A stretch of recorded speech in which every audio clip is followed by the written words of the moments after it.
అందరికీ నమస్కారం. నేను మీ హిమా సుబ్రమణ్యన్. హోమ్ కుకింగ్ తెలుగుకి స్వాగతం. పావ్ బాజీలో బాజీ అంటే ఆ కర్రీలో మనం యూజువల్గా వెజిటబుల్స్ అన్నీ వేసి చేస్తూ ఉంటాము.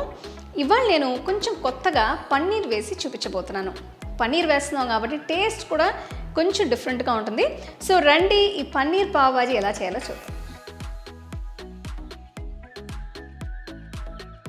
పావ్ బాజీ చేయడం కోసం ముందుగా కూరగాయలని ఉడికించాలి. దీనికోసం ఒక ప్రెషర్ కుక్కర్లో కొన్ని నీళ్లు పోసి అందులో పెద్ద ముక్కలుగా కట్ చేసిన ఒక బంగాళదుంప, తరిగిన 3 బీన్స్, తరిగిన ఒక క్యారెట్, అరకప్ పచ్చి బఠానీలు వేసి కొద్దిగా ఉప్పు వేయాలి. కుక్కర్కి మూత పెట్టి ఈ కూరగాయలన్నిటిని బాగా ఉడికించాలి.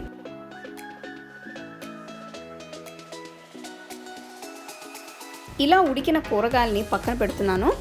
ఇప్పుడు పన్నీర్ బాజీ మసాలా చేయడానికి ఒక ప్యాన్లో 1 టేబుల్ స్పూన్ వెన్న వేస్తున్నాను. ఇందులో చిన్నగా తరిగిన ఒక పెద్ద ఉల్లిపాయ, తరిగిన 2 పచ్చిమిరపకాయలు వేసి వేయించాలి.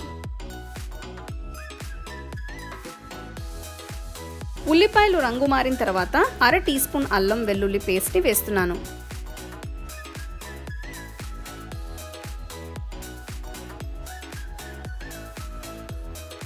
ఇందులో తరిగిన 2 పెద్ద టొమాటోల్ని వేస్తున్నాను.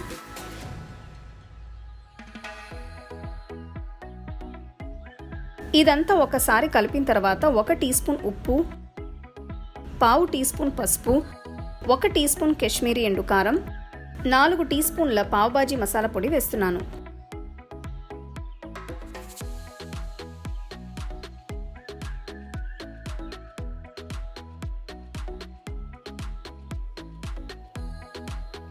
నెక్స్ట్ తరిగిన ఒక చిన్న క్యాప్సికమ్ని వేసి కలపాలి.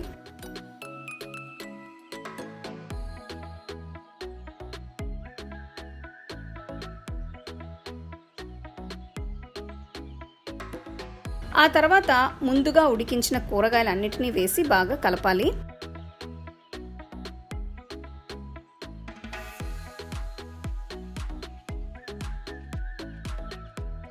ఈ రెసిపీ కోసం నేను 200 గ్రాములు పన్నీర్ని తీసుకుంటున్నాను.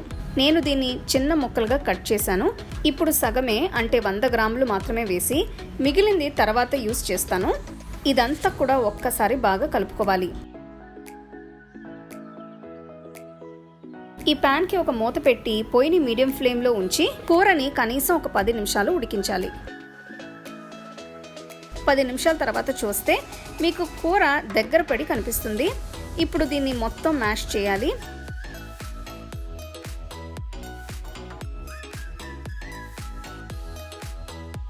కూర అన్ని మ్యాష్ చేసిన తర్వాత బాగా గట్టిగా అయింది కాబట్టి కొన్ని నీళ్లు పోస్తున్నాను.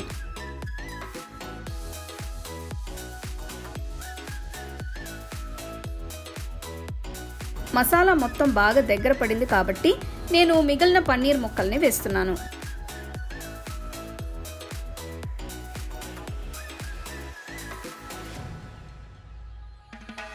చివరగా ఇందులో కొద్దిగా వెన్న వేసి తరిగిన కొత్తిమీరని వేసి గార్నిష్ చేయాలి. బన్స్ని కాల్చడానికి ఒక ప్యాన్లో కొద్దిగా వెన్న వేస్తున్నాను.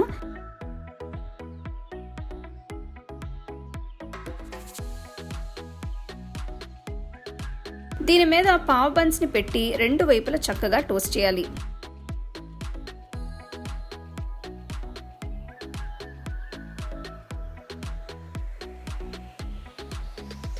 దీనిపైన కొద్దిగా వెన్న రాసిన తర్వాత రెండో వైపుకు తిప్పాలి. బన్స్కి 2 వైపులా ఇలా మంచి గోల్డెన్ బ్రౌన్ రంగు వచ్చేంత వరకు టోస్ట్ చేయాలి. అంతే, ఎంతో టేస్టీగా ఉండే పన్నీర్ పావ్ బాజీ తయారైనట్టే.